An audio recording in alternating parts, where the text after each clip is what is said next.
করবেন আপনি একটা ধরুন একটা মুদিখানা দোকান চালাচ্ছেন, একটা গ্রসারি স্টোর। আচ্ছা, সেখানে ধরুন আপনার খুচরো টাকা প্রফিট হয় 5 টাকা, 10 টাকা, 15 টাকা, 50 টাকা। সেখানে আপনি কি করছেন, 7 লক্ষ টাকা 10 লক্ষ টাকা লোন নিয়ে আপনি ওখানে টাকা ঢোকাচ্ছেন। আচ্ছা, এইবার ঘটনা হচ্ছে ওখান থেকে যদি কোনো একটা আইটেম যদি চুরি হয়ে যায় পট করে আপনার দোকান থেকে, আপনার কিন্তু ক্যাপিটাল চলে গেল ওখান থেকে।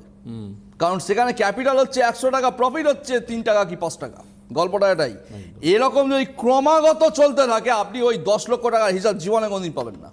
তাহলে কি হলো, লোনে কিন্তু বার্ডেন হয়ে গেল আপনার। এই হচ্ছে 1 নম্বর পয়েন্ট। 45 ডিগ্রি অ্যাফ্লিক্টেড যাদের বাড়িতে, তারা এইসবই করে। এইবার ঘটনা হচ্ছে, তাহলে এই বিজনেসে কি লোন চলে না অবিদা? অবশ্যই চলে। বিজনেস এথিক্সের একটা ঘটনা বলছি, একটা স্ট্র্যাঞ্জা আপনাদেরকে বলছি।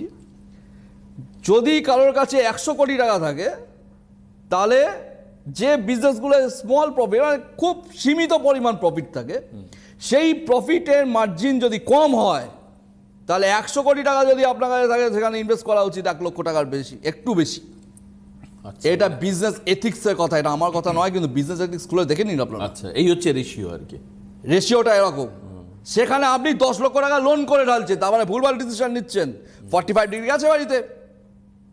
আচ্ছা, এইবার আসি, ধরুন আপনি 1 কোটি টাকা লোন নিয়েছেন, মানে ওর থেকে প্রায় 10 গুণ বেশি ইনভেস্ট করছেন কোনো একটা প্রপার্টিতে, কোনো একটা জমি কিনেছেন বা কোনো একটা বাড়ি কিনেছেন।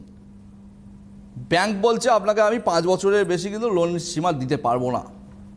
5 বছরের মধ্যে আপনি ওই 1 কোটি টাকার বাড়িটি বেশ কিছু টাকা প্রফিট নিয়ে আপনি যখন ছেড়েছেন, দেখছেন ব্যাংকে ইন্টারেস্ট সহ পরিশোধ করে দিয়েও প্রায় 1,15,000 থেকে 20,000 টাকা আপনার কাছে রয়ে গেছে। দ্যাট ইজ 45 ডিগ্রি, একদম পারফেক্ট আছে। অর্থাৎ আমার ব্রেনকে আমি কিরমভাবে কাজে লাগাতে পারছি। কারণ জানেন, বিজনেস টাকা দিয়ে হয় না, ভুল কথা এটা। এটা আমাদের বাঙালির প্রবাদ। বিজনেস টাকা দিয়ে করা, বিজনেস কোনদিন টাকা দিয়ে হয় না, বিজনেস ব্রেন দিয়ে হয়। টাকা ইনভেস্টমেন্টটা কিভাবে করব সেটার জন্য ব্রেনটা লাগবে। কাজে শুধু টাকা থাকলেই বিজনেসম্যান হয়ে যাবেন, গল্পটা এত ইজি নয়। তাহলে বড় বড় বিজনেসম্যানের ছেলেরাও বড় বড় খেলা খেলে দিত। গল্প